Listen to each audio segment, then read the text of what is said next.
안녕하세요. 안녕하세요. 저는 일생 철학학교에서 니체를 공부하고 있는 줄자라고 합니다.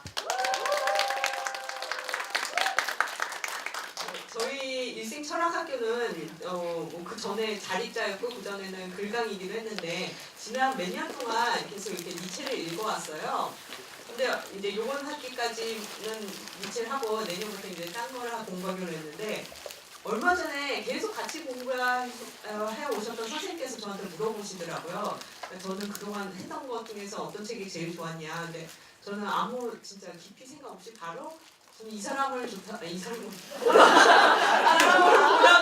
제일 좋았어요. 좋다고 말을 했어요. 근데 그 이유가 왜냐고 생각해봤더니 그 전에 이렇게 되게 많은 책들을 읽었는데 그 전 책들에서는 그냥 니체가 이렇게 얘기하는구나, 니체 사상이 이런구나 라는 것을 배웠다면 이 책을 통해서 비로소 이 프리드리 니체 씨를 만난 것 같더라고요. 이 사람이 어떻게 니체 프리드리 씨가 어떻게 자기가 이 말한 그 철학이 우리는 철학이라고 생각했는데 이거는 그 사람의 삶이었구나. 그래서 되게 반갑게 느껴졌고 그리고 이게 이렇게 막 멀리 어디선가 있는 철학이 아니라 어떻게 우리 삶에서 이게 작동할 수 있는지 이걸 볼 수 있게 돼서 되게 좋았어요. 그래서 오늘 저는 이 사람을 보라 그리고 특별히 제일 마지막 장인 나는 왜 하나의 운명인가 부분에 대해서 이야기하겠습니다. 먼저 제일 첫 부분에 나오는 말인데요. 제가 인용문을 읽어드릴게요.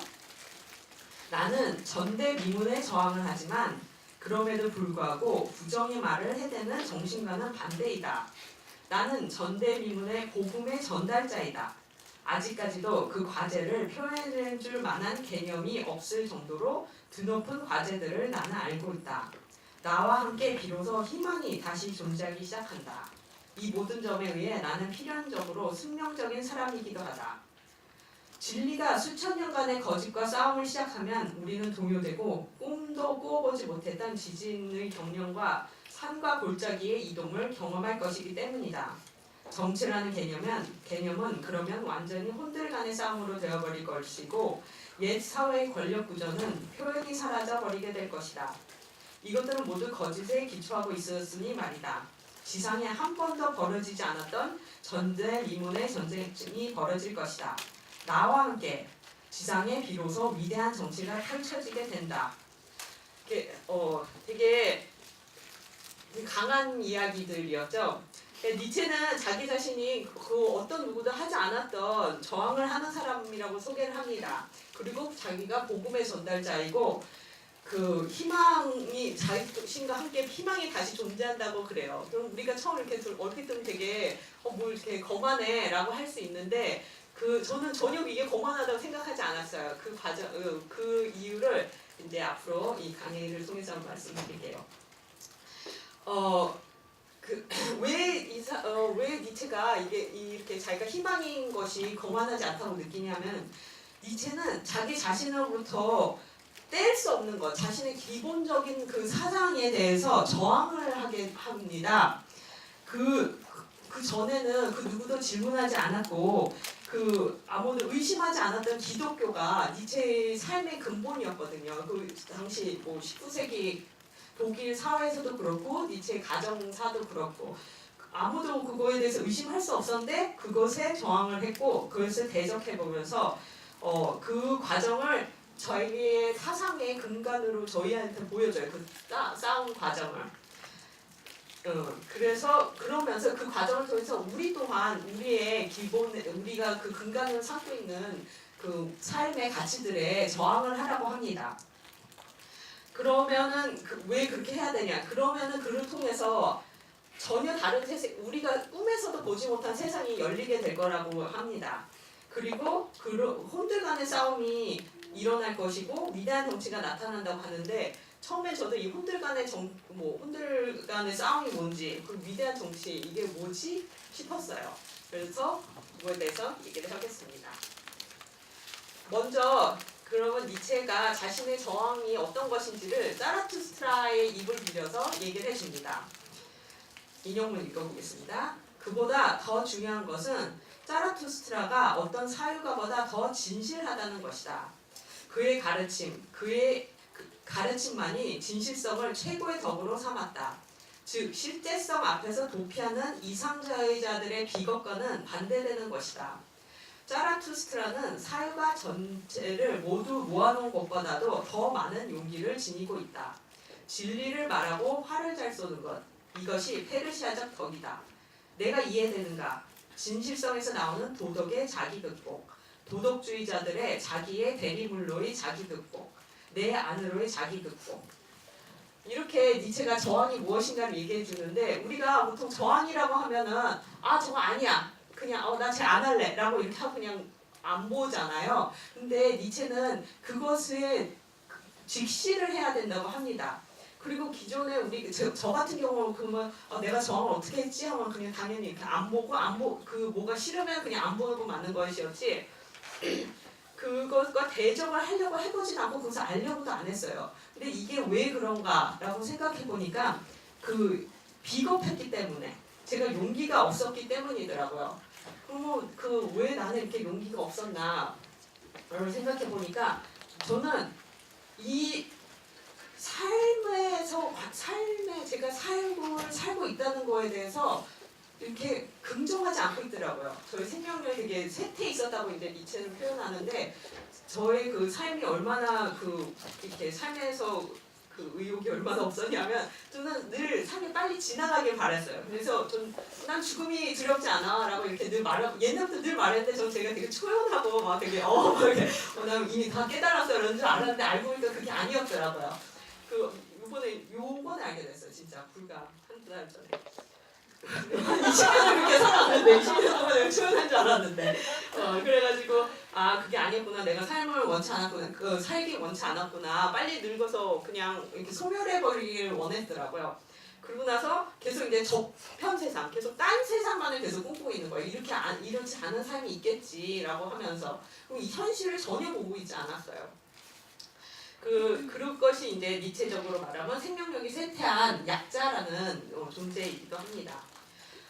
그래서 그러면 제가 이렇게 깨닫게 된 여러 계기들이 있었는데, 그 중에 제가 현실 안 보고 있는 걸 깨닫게 된 계기 중에 하나가, 니체가 자연을 말할 때 그걸 알게 됐어요. 그래서 저는 그전에 자연이라고 하면 저 푸른 들판 위에 그냥 소가 이렇게 풀 뜯고 있고, 아니면 이렇게 아름다운 휴양지에서 노을 보고, 저는 이게 자연이라고 하는데, 니체가 무슨 소리냐, 그게 자연이냐, 지진, 우리 삶에 흔들어 놓는 지진, 이 땅이 완전 흔들려서 그런 지진, 아니면 태풍 한번 오면은 진짜 완전히 삶이 무너지잖아요. 우리 비닐하우스 날라가고. 아니면 어디서 불이 지금 LA에서도 얼마 전에 몇 주 만에 불이 꺼졌다고 하는데, 집들 다 그냥 통째로 다 타버리고, 이런 것이 자연인데 나는 왜 그렇게 아름다운 석양만을 자연으로 생각했을까? 그래서 되게 놀랍더라고요. 그래서 니체가 보라고 하는 게 없던 사실을 보라고 하는 게 아니라, 있는 것을 제가 안 보게 된 것을 깨닫게 해 주었어요. 그래서 되게 내가 정말 안 보고 있었구나, 그거를 알고 되게 놀라고 있었는데, 니체는 이제 저같이 그렇게 현실 안 보는 사람을 선한 인간이라고 불러요. 그리고 선한 인간에 대해서 이렇게 얘기를 합니다. 선한 인간의 존재 조건은 거짓이다. 달리 표현하자면, 그들은 현실이 근본적으로 어떻게 구성되어 있는지를 어떤 대가를 치르게 되더라도 보려고 하지 않는다.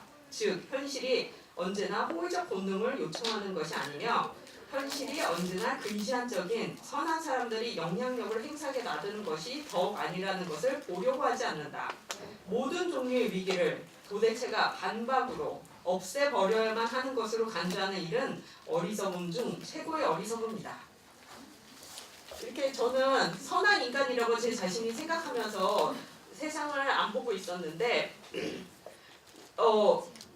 제가 방금 말했던 자연처럼 또 안 본 게 뭐냐 했더니, 사회 현상을 제가 전혀 보고 있지 않았더라고요. 그래서 나는 선한 인간이라고 늘 생각했고, 제 주변에는 늘 좋은 일만 있기를 바랐어요. 나쁜 사람 안 만나고, 나쁜 일, 누군가 나쁜 일 당했다면 어떡해, 나한테는 안 일어나길 바라고, 계속 그렇게만 살았는데, 그게 거짓 속에서 사는 거고, 이제 저희 비겁한 모습을, 용기 없는 모습을 보여주더라고요.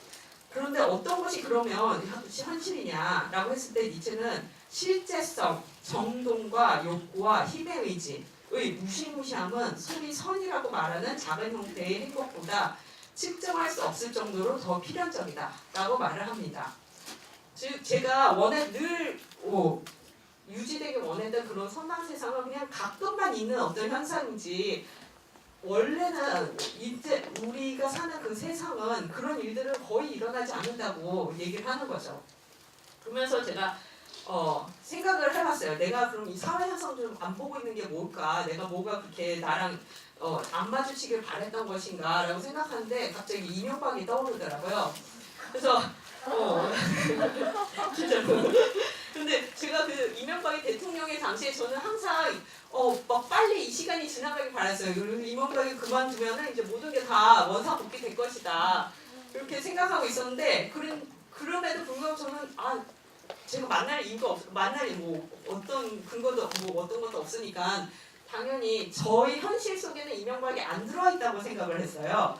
근데 이렇게 생각을 하다 보니까 이명박이 한 일들로 인해서 제가 사는 환경이 망가지고 있고, 그리고 제가 좋아하는 사람이 돌아가시게 됐고, 그 다음에 그리고 그 막 비난하게 되면은 그 당시에 비난하게 되면은 제가 잡혀갈까 약간 두려움이 있었거든요.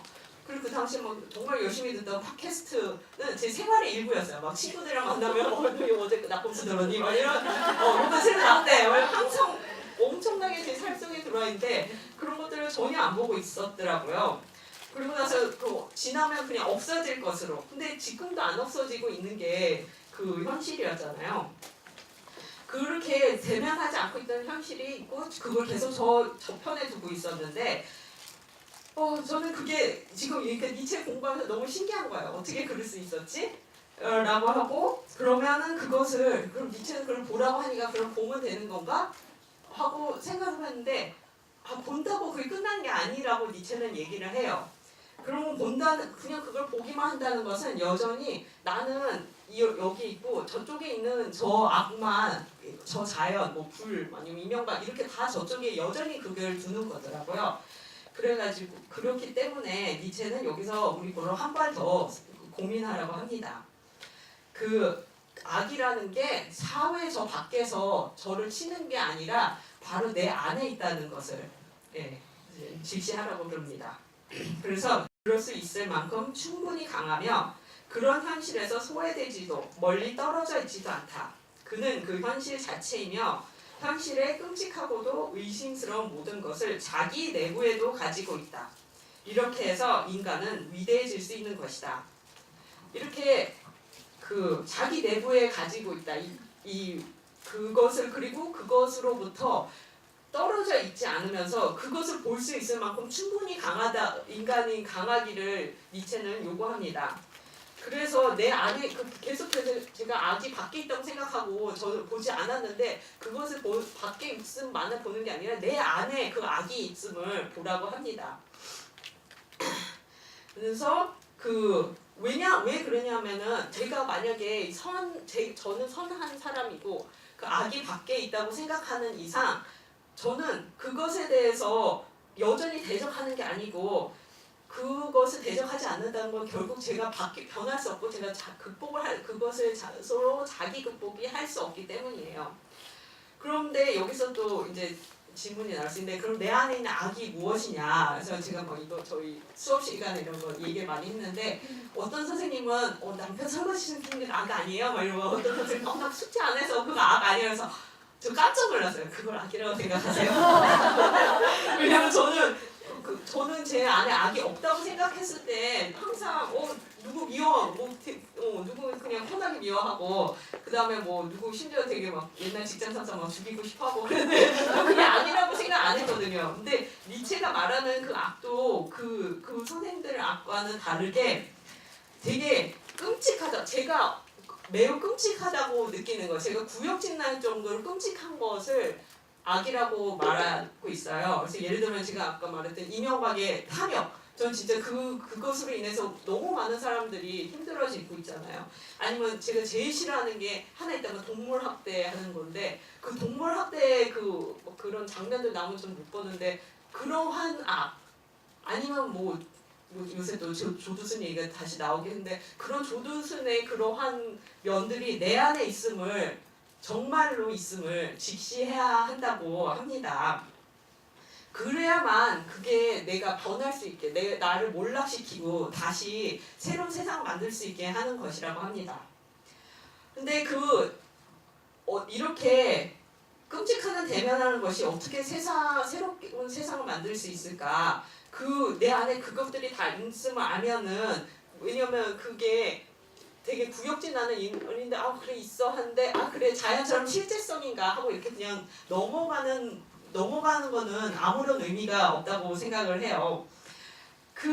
제 안에 그게 있다는 걸 보면은 그것에 그냥 두지 못할 것 같아요. 사실 저 보지 못했어요. 있다는 것까지는 알았는데 그 생각을 해봤을 때 진짜 제 안에 조두순이 있으면 저는 그것을 몰아내기고 싶을 것 같아요. 그것과 끊임없이 싸우고 싶고 그것이 내 삶을 지배하지 못하게 계속 대면을 할 것 같아요. 그렇기 때문에 그것이 나를 몰락하게 한다고 생각해요. 이 싸움, 그 대면만이 나를 변하게 할 수 있는 거. 그렇기 때문에 이 초반에 제가 인용문 읽어드린 거에서 혼들 간의 싸움이고 그 다음에 그로 인해서 위대한 정치, 자기 극복에서만 나올 수 있는 위대한 정치가 이루어진다는 게 그런 내 안에 있는 악과 싸움으로서만 가능하다고 니체는 말하고 있습니다. 네, 그래서 저는 이렇게 내 안에 악이 있음을 봐야 하고 그것과 싸워야 하고 그것으로서 위대한 정치가 나타난다는 것을 배우게 되었는데 아직까지는 그 싸움이 어떻게 하는 것까지는 모르겠더라고요. 그래서 저희 공부는 이제는 여기까지고 이제 앞으로 계속 더 공부하여 그것을 뭔지 그렇게 실천해 보도록 하겠습니다. 네, 감사합니다.